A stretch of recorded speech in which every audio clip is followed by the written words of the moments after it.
action, let's go. 추억 건물을 찾으러. Assalamualaikum warahmatullahi wabarakatuh. Introduce myself. My name is Reina Karisma Putri, NPM 22 111 46, Class Management 22B. Here I will explain about hypothesis testing. Uji hipotesis adalah suatu metode statistik yang digunakan untuk mengambil keputusan atau membuat inferensi tentang suatu parameter populasi berdasarkan data yang diperoleh dari sampel. Dalam konteks penelitian, uji hipotesis membantu peneliti untuk mengevaluasi klaim atau hipotesis yang diajukan mengenai hubungan antara variabel, efek suatu perlakuan, atau karakteristik populasi. Proses uji hipotesis melibatkan beberapa langkah berikut. Yang pertama adalah formulasi hipotesis. Langkah pertama adalah merumuskan hipotesis nol atau HO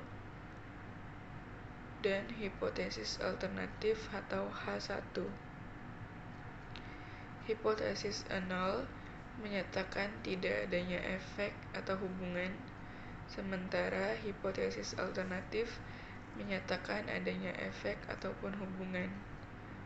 Yang kedua, pengambilan sampel dan juga pengumpulan data, yaitu data dikumpulkan dari sampel yang diambil dari populasi yang lebih besar.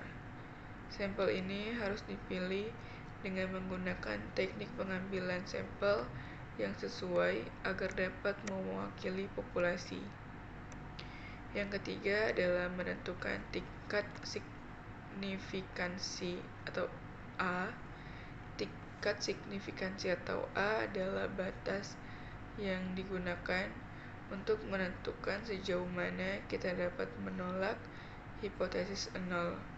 Umumnya, tingkat signifikansi yang umum digunakan adalah 0,05 ataupun 5%. Yang keempat, pengujian statistik, yaitu dilakukan perhitungan statistik berdasarkan data yang diperoleh dari sampel. Statistik uji yang digunakan bergantung pada desain penelitian dan pertanyaan penelitian yang diajukan. Yang kelima, pembuatan keputusan. Hasil uji statistik dibandingkan dengan nilai kritis yang terkait dengan tingkat signifikansi yang telah ditentukan. Berdasarkan perbandingan ini, kita membuat keputusan untuk menolak hipotesis nol ataupun tidak menolaknya. Yang keenam adalah interpretasi hasil. Jika hipotesis nol ditolak, hal ini dapat diartikan sebagai adanya bukti yang cukup untuk mendukung hipotesis alternatif. Jika hipotesis nol tidak ditolak, kita tidak memiliki bukti yang cukup untuk menolaknya. Yang ketujuh adalah kesimpulan dan generalisasi. Berdasarkan hasil uji hipotesis, peneliti membuat kesimpulan tentang apa yang dapat disimpulkan tentang populasi berdasarkan sampel yang telah dianalisis.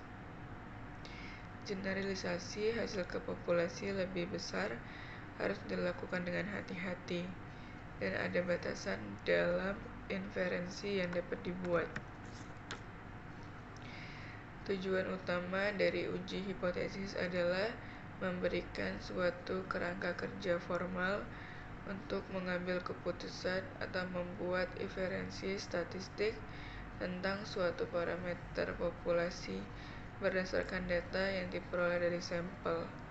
Dengan kata lain, uji hipotesis membantu dalam mengevaluasi klaim atau hipotesis yang diajukan dalam konteks penelitian atau analisis statistik.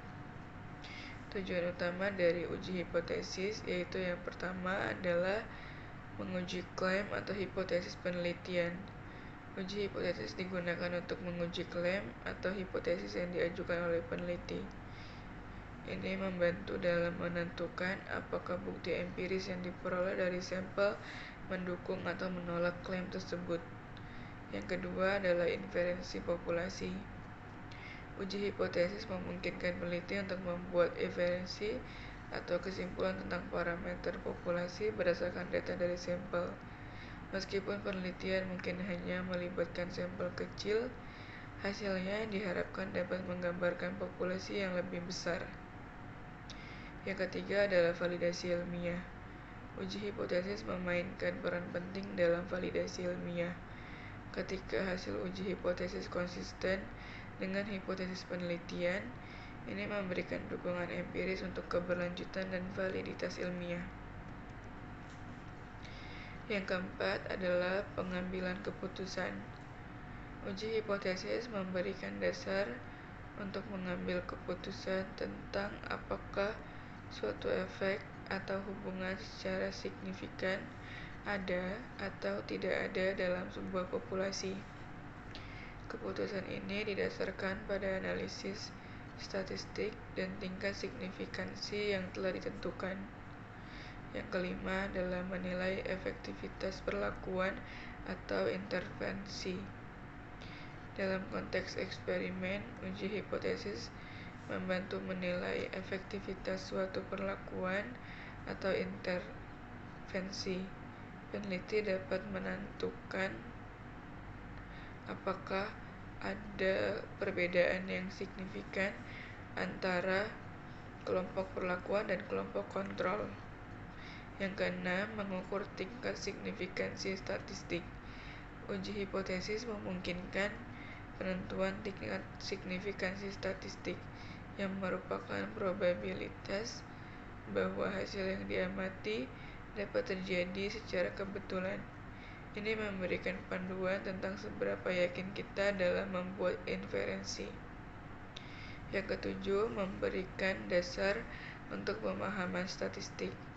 Melalui uji hipotesis, peneliti dapat memahami sejauh mana hasil yang ditemukan bersifat acak dan sejauh mana hasil tersebut dapat diandalkan atau diinterpretasikan. Yang kedelapan, menunjukkan keterbatasan pengetahuan. Hasil uji hipotesis dapat menunjukkan keterbatasan pengetahuan kita dan memberikan dasar untuk penelitian lebih lanjut. Jika hipotesis nol ditolak, ini bisa menjadi sinyal bahwa fenomena atau hubungan yang diamati perlu lebih dijelajahi. Jenis hipotesis ada 7. Yang pertama adalah hipotesis sederhana. Hipotesis sederhana akan mencerminkan hubungan antara dua variabel, yaitu variabel bebas dan variabel terikat. Hipotesis kompleks. Hipotesis kompleks mencerminkan hubungan antara dua atau lebih variabel independen dan dua atau lebih variabel dependen. Hipotesis kerja atau penelitian. Hipotesis kerja adalah usulan solusi terhadap suatu masalah sampai penelitian lebih lanjut dapat dilakukan atau ide yang lebih baik muncul di benak. Hipotesis nol. Hipotesis nol adalah hipotesis yang menyatakan tidak ada hubungan antara kedua variabel. Hipotesis alternatif. Hipotesis alternatif menyatakan adanya hubungan antara kedua variabel. Ini kebalikan dari hipotesis nol. Hipotesis logis. Hipotesis logis adalah hipotesis yang diverifikasi oleh bukti logis. Yang terakhir adalah hipotesis statistik.